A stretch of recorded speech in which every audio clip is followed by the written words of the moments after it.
கிறிஸ்து இயேசுவுக்குள் மிகவும் அதிகமாய் நேசிக்கப்படுகின்ற அருமையான உடன் விசுவாச குடும்பங்களே, இந்த ஆகஸ்ட் மாதம் 16ஆம் நாள் சனிக்கிழமையின் காலை வேளையிலே உங்களை சந்திப்பதில் மிகுந்த மகிழ்ச்சி அடைகிறோம். இந்த காலை நேர இறை தொழுகையை நம்ம ஆரம்பிக்கலாம். நமது ஆரம்பம் பிதா, குமாரன், பரிசுத்த ஆவி நாமத்தில் உள்ளது. ஆமென். ஜெபிப்போம்.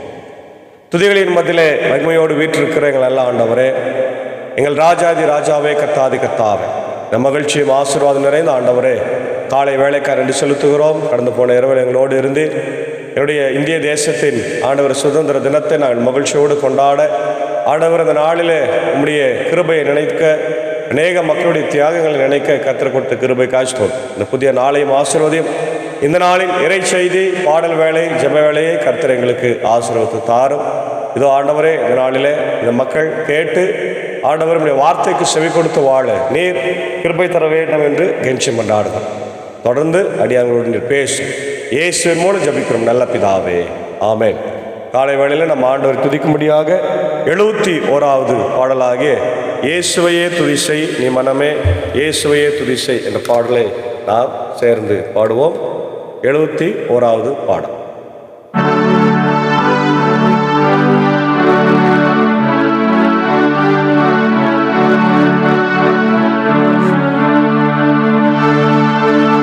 இயேசுவையே துதிசை நீ மனமே, இயேசுவையே துதிசை,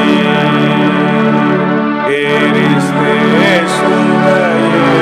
துதிசை நீ மனமே, இயேசுவையே துதிசை. மாசமெத்தாத பராபரவஸ்து, மாசமெத்தாத பராபரவஸ்து,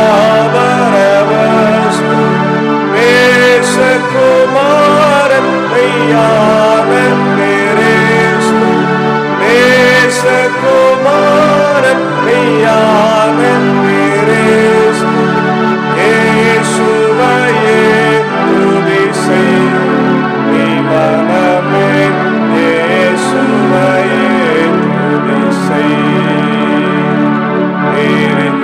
இயேசுவையே துதிசை நீ மனமே, இயேசுவையே துதிசை. அந்தரவாம் தரையோம் தருத்தந்த, அந்தரவாம் தரையோம் தருத்தந்த, சுந்தர மிகுந்த சமுந்தரானந்தன்,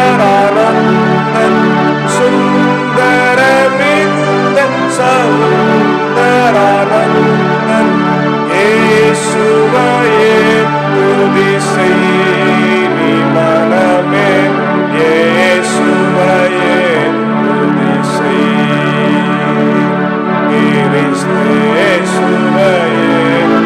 துதிசை நீ மனமே, இயேசுவையே துதிசை.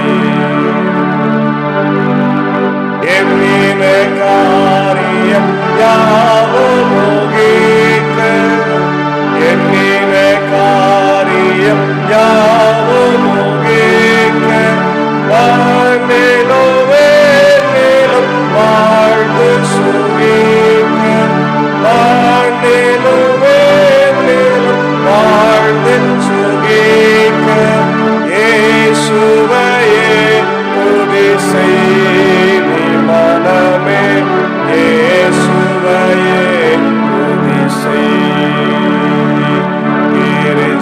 இயேசுவையே துதிசை நீ மனமே, இயேசுவையே துதிசை.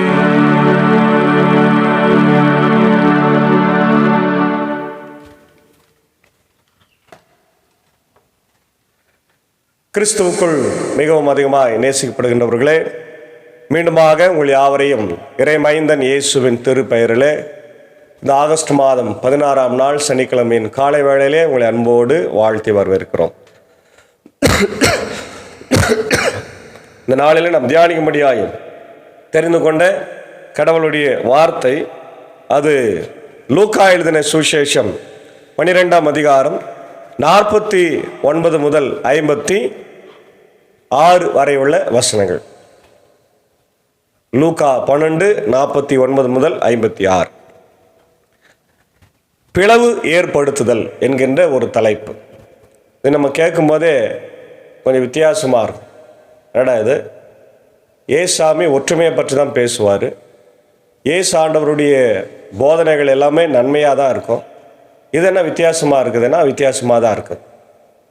இரண்டு மக்களுக்கு இடையே, இரண்டு குழுக்களுக்கு இடையே ஆண்டவர் ஒரு பிளவை ஏற்படுத்துகிறார். ஏன்னா மத்தேயு 10ஆம் அதிகாரம் 34-36 இந்த வசனங்களை நம்ம பார்க்கின்றோம். மண்ணுலகில் தீ மூட்ட வந்தேன், அது இப்பொழுதே பற்றி எரிந்து கொண்டிருக்க வேண்டும் என்பதே என் விருப்பம். பார்த்தீங்களா, ஆண்டவர் மண்ணுலகில் எதுக்காய் வந்திருக்கிறார்? தீ மூட்ட வந்திருக்கிறார். ஆனால் அவருடைய ஊழியம் எதற்காக? லூக்கா சுவிசேஷம் இதை 4ஆம் அதிகாரத்தில் பார்த்தீங்கன்னா 16-18 தரித்திரருக்கு நற்செய்தியை அறிவிக்க, பார்வையற்றோருக்கு பார்வை கொடுக்க, இருதய நொறுநூலுக்கு காயம் கட்ட, சிறைப்பட்டவர்களுக்கு விடுதலை அளிக்கவும் கர்த்தருடைய அனுக்கிரக வருஷத்தை பிரசித்த பண்ணவும் தான் சொன்னார். ஆனால் இங்கே என்ன சொல்றாரு? நான் தீ மூட்ட வந்திருக்கிறேன். அப்படின்னா ஆண்டவர் என்ன எல்லாரையும் கொளுத்திடுறாரா? அப்படி இல்லை, கொஞ்சம் வித்தியாசமாக நம்ம பார்க்கணும். ஆயினும் நான் பெற வேண்டிய ஒரு திருமுழுக்கு உண்டு, அது நிறைவேறும் அளவும் நான் மிகவும் மன நெருக்கடிக்குள்ளாய் இருக்கிறேன். மண்ணுலகில் அமைதியை ஏற்படுத்த வந்தேன் என்றால் நினைக்கிறீர்கள்? இல்லை, பிளவு உண்டாக்கவே வந்தேன். ரொம்ப வித்தியாசமாக சொல்றார். நான் சமாதானத்தை பெற வந்தேன் நீங்கள் நினைக்கிறீங்களா? தர வந்தேன் நினைக்கிறீங்களா? இல்லவே இல்லை அப்படின்றார். அப்படின்னா என்ன, ஆண்டவர் வந்து சமாதானத்தை தர வரலையா?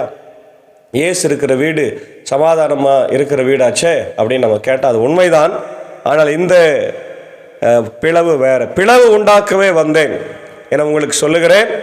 இது முதல் ஒரு வீட்டில் உள்ள ஐவருள் இருவருக்கு எதிராக மூவருக்கு எதிராக இருவரும் பிரிந்திருப்பார்கள். அதாவது இது என்ன பிரிவை குறிக்கிறதுனா, ஆண்டவர் பக்கம் யாரு, உலகத்துக்கு பக்கம் யார், அதுதான் ஆண்டவர் சொல்றார்.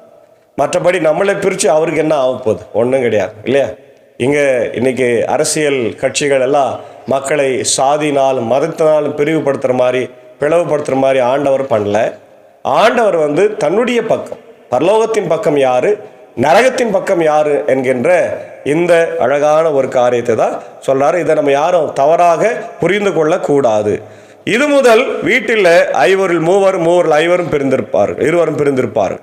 தந்தை மகனுக்கும், மகன் தந்தைக்கும், தாய் மகளுக்கும், மகள் தாய்க்கும், மாமியார் தன் மருமகளுக்கும், மருமகள் மாமியாருக்கும் எதிராய் பிரிந்திருப்பார். அதாவது ஒரு குடும்பத்தில் சத்தியத்திற்கு யார் கூட நிற்கிறாங்க, சத்தியம் இல்லாதவங்களுக்கு யாரு கூட நிற்கிறாங்க, உண்மைக்கு யார் கூட நிற்கிறாங்க, பொய்க்கு யாரு கூட நிற்கிறாங்கன்ற காரியங்களை தான் இந்த பகுதியில் இயேசு ஆண்டவர் நமக்கு கற்றுக் கொடுக்கிறார். அப்போ பிரிவினைவாதம், இன்றைக்கு ஜாதியை வெறுத்து வைத்து அரசியல் செய்கின்ற கட்சிகள் நிறைய இருக்குது. மதத்தை வைத்து கட்சிகள் அரசியல் செய்கின்ற கட்சிகளும் நிறைய இருக்கிறாங்க. நம்ம பார்த்துதான் இருக்கிறோம். ஏன்னா மக்களுக்குள்ள மத பிரிவினை, அரசியல் பிரிவினை ஏற்படுத்தினாதான் அவங்க பதவியில் உட்காரவே முடியும். அதனால் இப்படிப்பட்ட சூழ்நிலையில தான் இயேசு ஆண்டவர் என்ன சொல்றாரு? நான் பிரிவினையை உண்டாக்குவேன். இயேசு ஆண்டவர் அரசியல்வாதியும் இல்லை, அவருக்கு எந்த பதவியும் தேவையில்லை. அப்போ ஏன் அப்படி சொல்றாருன்னா, சத்தியத்திற்கு நேராக இருக்கிற பிள்ளைகளும் அதே நேரத்தில் தீமைக்கு விரோதமாய், தீமைக்கு ஆதரவாக இருக்கிற பிள்ளைகள், ரெண்டு குழுவை ஆண்டவர் நான் முதல்ல சொன்ன மாதிரி ரெண்டு பிரிவை பிரிக்கின்றார். இப்போ இதனால நம்ம என்ன பண்ணோம்? ஆண்டவருடைய பிள்ளைகளாக ஆண்டவருடைய பக்கத்தில் நம்ம நிற்கணும். அதான் முக்கியம். ஆண்டவருடைய பக்கத்தில் நிற்கும் போதுதான் நம்முடைய வாழ்க்கை ஆசீர்வாதமா இருக்கும்.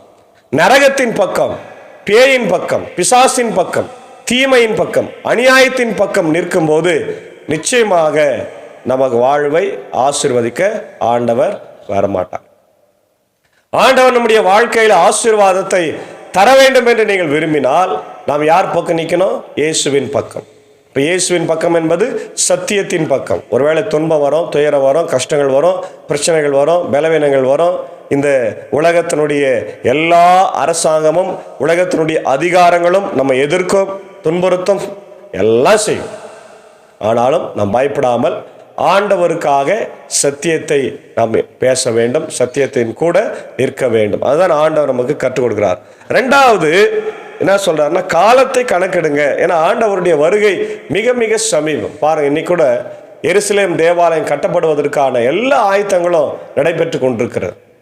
சிவப்பு கிடாரி, லேவியாரகம் புத்தகத்தில் சிவப்பு கிடாரியை அன்றைக்கு இஸ்ரவேலர்கள் கடவுளுக்காய் படைத்தார்கள் இல்லையா, வெட்டி பலி செலுத்தின. அது இன்றைக்கு ஏற்கனவே ஆகஸ்ட் மாதத்தில் ஆரம்பத்தில் அது செய்து முடித்தாயிற்று. அதாவது அதை ஒரு ட்ரையல் பார்த்துட்டாங்க, திருப்பி அவங்க செய்ய போகிறாங்க. செய்துட்டு எருசலேம் தேவாலயத்தை கட்ட போகிறாங்க. அப்போது ஆண்டவருடைய வருகை மிக மிக சமீபமாக இருக்குது. அப்போ நம்ம எச்சரிக்கையாக விழிப்போடு இருந்து ஆண்டவரை வரவேற்க தயாராகும். நம்ம பாவம் செய்தோம்னா அவரை வரவேற்க மாட்டோம், ஓடி போய் மலைகளில் குகைகளிலே ஒளிந்து கொள்வோம். பாவம் செய்யவில்லை என்றால் ஆண்டவரே வாருச்சா, வாரு மாறனாதா என்று சொல்லி நம்ம வரவேற்க ஆயத்தமாக இருக்கணும். அதான் ஆண்டவர் இந்த நாளிலே நம்மளுக்கு கொடுக்கிற அழைப்பாக இருக்குது. அடுத்தது பார்க்குறோம், இயேசு மக்கள் கூட்டத்தை பார்த்து, மேற்கிலிருந்து மேகம் எழும்புவதை நீங்கள் பார்த்ததும் மழை வரும் என்கிறீர்கள், அது அப்படியே நடக்கிறது. தெற்கிலிருந்து காற்று அடிக்கும் பொழுது மிகுந்த வெப்பம் உண்டா என்று சொல்றீங்க, அதுவும் நடக்கிறது. வெளி வேடக்காரரே, நிலத்தின் தோற்றத்தை வானின் தோற்றத்தை ஆய்ந்து அறிந்திருக்கிற போது இக்காலத்தை நீங்கள் ஆய்ந்து பாராமல் இருப்பது எப்படி அப்படின்ற. அதாவது எல்லாத்தையும் அறிஞ்சிருக்கிறீங்க, உங்களுக்கு அறிவு இருக்குது, ஞானம் இருக்குது, ஸ்பேஸுக்கு ராக்கெட் விடுறீங்க, அங்கேருந்து உலகத்தை பார்க்குறீங்க, எல்லாம் ரைட்டுங்க. மழை வர்றதை கணிக்கிறீங்க, மழை வராத கணிக்கிறீங்க, புயலை கணிக்கிறீங்க, எல்லாம் ரைட். ஆனால் இயேசுவின் காலத்தை கணிக்க முடியுமா? ஆமென், அல்லேலூயா. முடியவே முடியாது. அதனால அவருடைய வருகைக்கு நம்ம ஆயத்தப்பட வேண்டும். அதனால அதை உனக்கு கணிக்க முடியாது. நீ அதற்காக ஆயத்தப்படு. உன்னுடைய பாவங்கள், அக்கிரமங்கள், அந்தரங்க பாவங்கள், கடவுளுக்கு விரோதமான பாவங்கள், சத்தியத்திற்கு விரோதமான பாவங்கள், திருமறைக்கு விரோதமான பாவங்கள் எல்லாவற்றையும் நீர் விட்டு விலக வேண்டும் என்று ஆண்டவர் நமக்கு கற்றுக் கொடுத்திருக்கிறார். அதான் நம்ம இங்க பார்க்கிறோம். ஆங்கிலத்தில் பார்க்கும்போது the urgency of repentance, the urgency of repentance இல்லையா, அதான் நம்ம இங்கே பார்க்குறோம். 12:49 I have come to bring fire on the earth and how I wish it were already kindled. The fire of judgment, Jesus' mission to bring fire on the earth, and the significance of this imagery.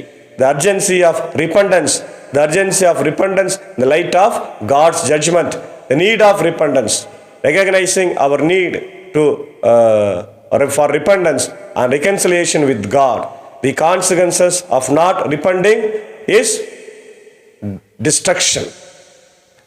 Very important, repenting with God, peace with God, signs and wonders of the last days.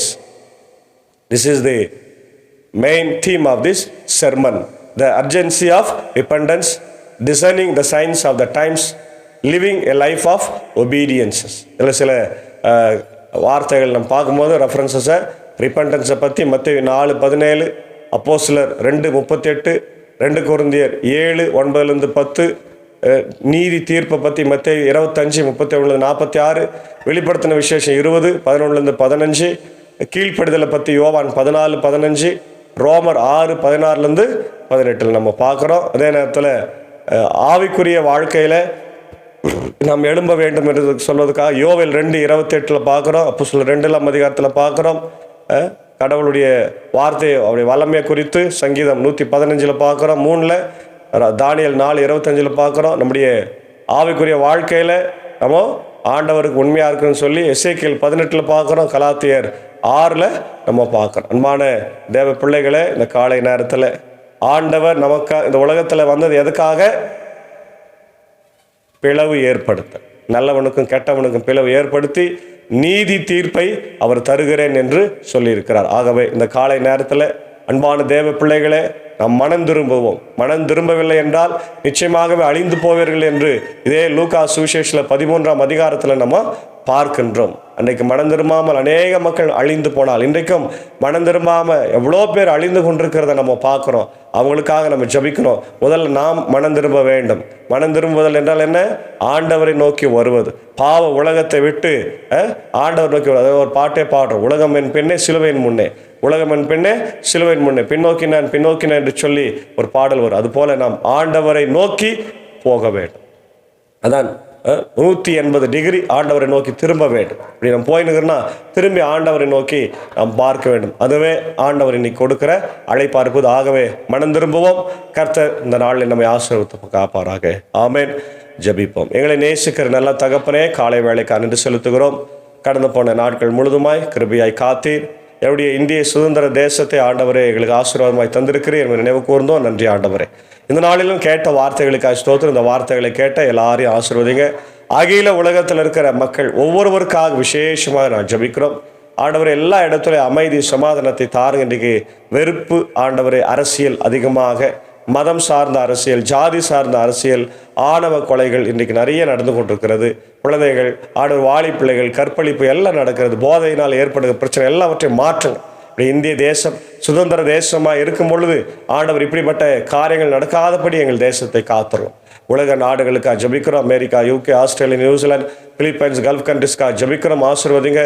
காசா ஆண்டவரே, Israel போர் நிறுத்தப்படட்டும், Ukraine Russia போர் நிறுத்தப்படட்டும், இயற்கை பேரிலிருந்து காப்பாற்றுங்க.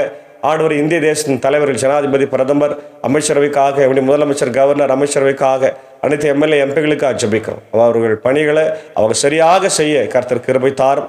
இந்த நாளின் பணிகளை, பயணிகளை ஆசீர்வதிங்க. நாளைக்கு ஆண்டவர் இப்படி ஆலயத்துக்கு வந்து இப்படி வசனத்தை கேட்க கிருபை தார். இந்த நாளில் இந்த ஊழியத்தில் இருக்கிற இப்படி அன்பர் சாரியம், ஏஜக்காவே, அன்பான பிள்ளைகள், மாத்தால் மரியாளியம், இப்படி அன்புக்குரிய சாக்கோ சாரியம் டீச்சரை ஆசீர்வதிங்க.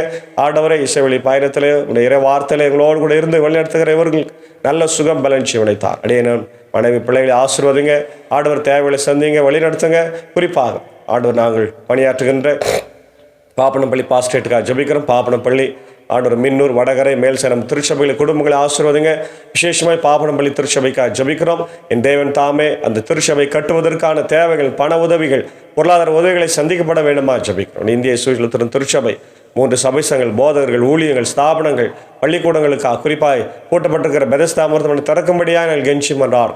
இப்படி கண்கடை இறையல் கல்லூரிக்காக ஜெபிக்கிறோம். அதே 3 சபை சங்கத்தில் இருக்கிற எல்லா இன்ஸ்டிடியூஷன்ஸுக்கு கர்த்தர் ஆசீர்வதிப்பீராக ஆண்டவர். விசேஷமாய் இந்த நாளிலே பலவீனமாக இருக்கிற, சுகரமாக இருக்கிற மக்களுக்காக ஜெபிக்கிறோம்.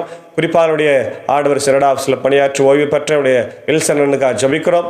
ஆண்டவரே, இதோ ஆபரேஷன் முடிவு பெற்றிருக்கிறது, சுகமாக இருக்கின்ற அறிகிறோம். இன்னும் பரிபூர்ண சுகத்தை தந்து என் தேவன் ஆண்டவர் நீர் ஆசீர்வதி மீண்டும் திரும்பி வரட்டும். அவருடைய அன்பு மனைவி ஜெசிகாவே, அன்பான பிள்ளைகளையும் கர்த்தர் ஆசீர்வதி ராஜா.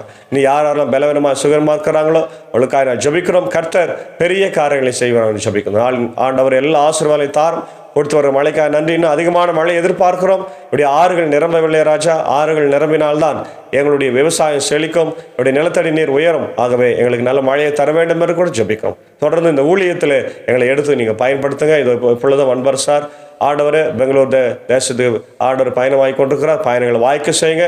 பத்திரமாய் திரும்பி வந்து நம்முடைய ஊழியங்களை செய்ய கர்த்தரங்களை வழிநடத்துங்க. தொடர்ந்து கிருபை ஆண்டவரை சாகசாரோடும் குடும்பங்களோடும் அடியனோடும் தங்கி இருக்கட்டும். இறை மைந்தன் இயேசுவின் மூலம் ஜெபிக்கிற நல்ல பிதாவே, ஆமென்.